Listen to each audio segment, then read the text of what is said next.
ಯರದಂಕಲು ಗ್ರಾಮದಲ್ಲಿ ಚಿರತೆ ಸೆರೆ ಹಿಡಿಯಲು ಅರಣ್ಯ ಇಲಾಖೆ ಯಶಸ್ವಿ. ಯರದಂಕಲು ಗ್ರಾಮದ ಆಸುಪಾಸಿನಲ್ಲಿ 2 ಹಸುಗಳ ಕರುಗಳು ಮತ್ತು 2 ನಾಯಿಗಳನ್ನು ತಿಂದು ಗ್ರಾಮಸ್ಥರ ನಿದ್ದೆಗೆಡಿಸುತ್ತಿದ್ದ ಚಿರತೆಯನ್ನ ಸೆರೆ ಹಿಡಿಯಲು ಅರಣ್ಯ ಇಲಾಖೆ ಯಶಸ್ವಿಯಾಗಿದೆ. ಗ್ರಾಮಸ್ಥರ ಮಾಹಿತಿ ನೀಡಿಕೆಗೆ ನಂತರ ಅರಣ್ಯ ಅಧಿಕಾರಿಗಳು 1 ವಾರದ ಹಿಂದೆ ಚಿರತೆಯನ್ನ ಹಿಡಿಯಲು ಬೋನನ್ನ ಇರಿಸಿ ಕಾಯುತ್ತಿದ್ದರು. ಚಿರತೆ ಬೋನಿಗೆ ಬೀಳದೆ ಸತಾಯಿಸುತ್ತಿತ್ತು. ಅಂತಿಮವಾಗಿ ಚಿರತೆ ಬೋನಿಗೆ ಬಿದ್ದು ಗ್ರಾಮಸ್ಥರ ನೆಮ್ಮದಿಗೆ ಕಾರಣವಾಯಿತು.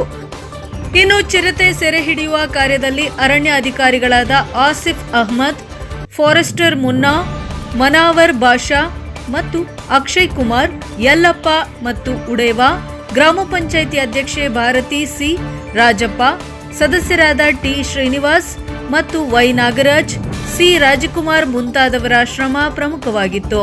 ವರದಿ Pradeep HE Hosahalli Tandya NKS TV Chikkamagaluru.